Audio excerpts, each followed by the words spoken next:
Could Charles Leclerc have actually been disqualified twice from the Chinese Grand Prix? Well, we'll get into that in a moment, but let's have a look at the position tracker that I've produced for the Chinese Grand Prix, and I've highlighted a few drivers here. First up is Kimi Antonelli, who looks like he had an alright day, but actually you'll see a bit later on, the gap was a lot bigger than it should have been. So on paper, not a bad result. We're getting beaten by Ocon, and overall only maintaining the position after the start, despite the disqualification at the end, wasn't the best.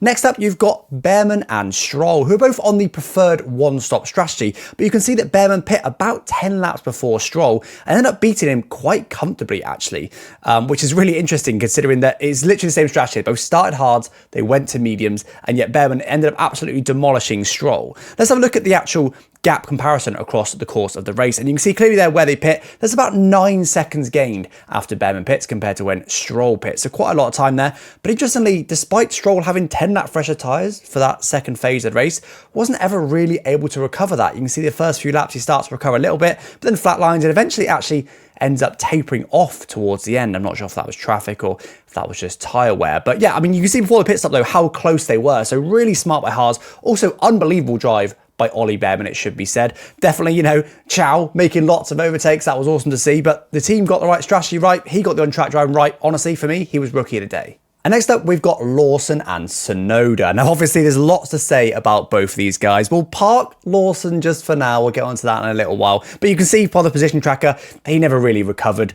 Started literally in last place and just never really made that many positions up across the course of the race. Yes, it wasn't a great strategy, but his pace was the real issue. Again, we'll look into that more in just a second. But Tsunoda ended up technically doing a 3-stop, but of course one of those was because his wing failed, but he was on the not preferred 2-stop. Now let's have a look at the 2-stop. So first up, if we get into Ocon versus Tsunoda, and obviously Tsunoda does eventually, well, he goes a lap down, so we lose the gap tracking, but you can see there clearly when his wing breaks, he just loses a load of time, and from there, things just get worse for him. But he was pretty close to Ocon through most of the sort of first half of the race, and obviously they decide to take that second pit stop. But look at the trend after his pit stop. He's never going to catch by the end of the race, realistically. The 2-stop just didn't work today. We can also get probably a better comparison, and that is Leclerc versus Hamilton. Of course, although Leclerc seemed a little bit quicker with his wing damage, again, we'll get to that in a moment, but both on pretty much the exact same strategy. Hamilton pit a couple laps before Leclerc, but for the most part, exactly the same, except for they decide to take a second stop with Lewis Hamilton. As you can see, actually, Hamilton does manage to almost completely recover that gap. He never managed to overcome Leclerc, but he managed to recover the gap really nicely. So actually on the Ferraris, it looked like the 2-stop maybe kind of worked. But actually then, if you have a look at Verstappen versus Leclerc, you can see actually it was more that Leclerc's tyres were just dying towards the end there. I don't know if Leclerc maybe took too much out of his tyres. You can see he pulls a gap out on Verstappen, and then it sort of levels out, and then he starts to lose, and then loses a lot towards the end of the race. That could have been the wing damage. I'm not too sure. Speaking of wing damage, let's have a little look at the comparison. So I was trying to figure out how much time he was losing with that front wing end plate missing. And honestly, I think the answer is not really any time. I compared what he was losing to Hamilton compared to qualifying, compared him with 15 laps to go in the sprint versus 15 laps to go in the feature. Both of which honestly are really comparable. It doesn't to me look like he's losing any time. It's hard to be certain. Obviously, there's no direct comparisons. The damage happened on lap 1, so we haven't even got any other full race laps to compare against. So it's not definitive, but I can tell you for sure that he was within a couple of hundredths of what he should have been doing in the straight, so it definitely wasn't affecting his drag really at all. So yeah, I mean, it just didn't really seem to affect him according to the data that I can see. Maybe it did affect the longevity of his tyres, but yeah, for the most part, it really wasn't costing him any, which is amazing. But let's go back to Lawson then, just before we go back to the Ferrari disqualification issue. And you can see from this graph that he was just losing so much time in the race. His average was actually over a second a lap. He did have the lesser preferred 2-stop, as we saw before. It just wasn't working. But you can see for Lawson, even after his second stop, he initially gains like a couple of seconds on max. He gains, yeah, about 3 seconds or so on max for the first maybe, 10 laps or so after his stop. But then starts losing time again.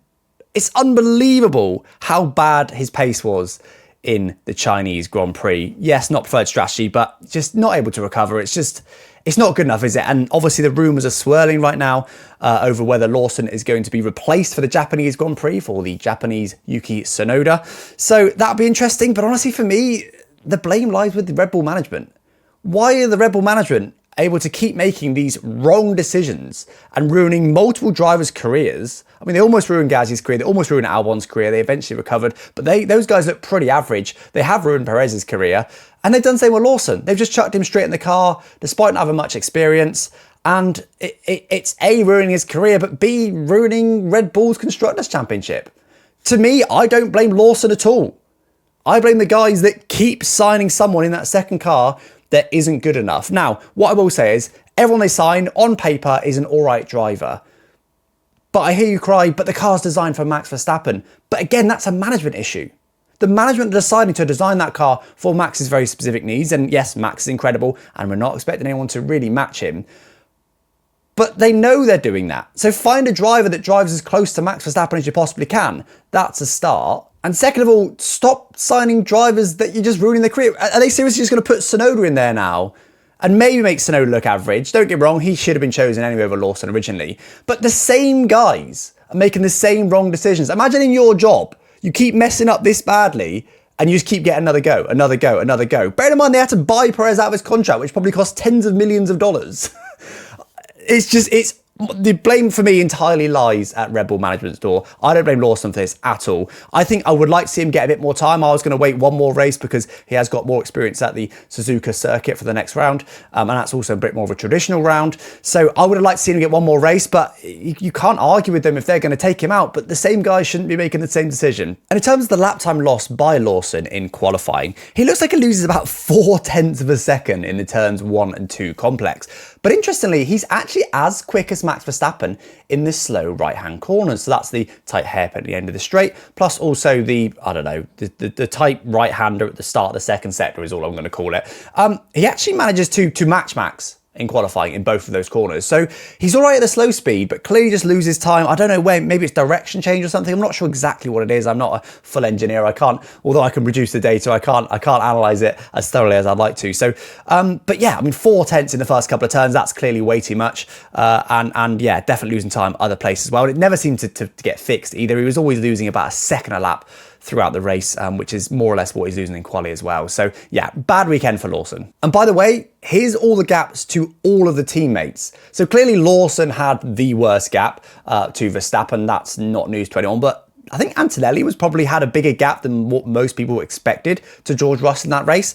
Everyone else was sort of within a margin of error. Obviously, Aston Martin aren't there because Alonso retired so early, and some other guys, you know, were a lap down and stuff, which is why I don't quite get to the end of the chart. But yeah, I mean, mostly everyone's pretty close in terms of gaps at the end of the race, despite no safety cars. But anyway, let's get on to the nuts and bolts of the video then, and that is, of course, Ferrari's double disqualification. Now, I've looked at the official FIA documentation for this. And honestly, I think Charles Leclerc maybe could have been disqualified twice if that was possible. So obviously Leclerc was found underweight, as was Pierre Gasly actually. Pretty open and shut cases. It's one of those rules, there is no grey area. If you are underweight, you're disqualified. End of story. We last saw it with George Russell at the Belgian Grand Prix, who also did a very long stint. But of course, the issue here is that Leclerc didn't do a excessively long stint. I mean, yes, most people weren't expecting that race to be a one-stop, but most other cars managed to one-stop, no problem at all.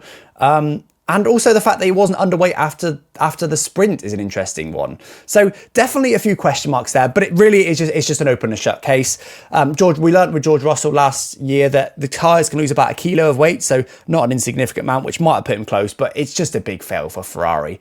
But in terms of that second disqualification then, now the interesting point here is, weight, they check on all cars. They weigh every single car after every single session and make sure it's all good, you know, quali and race.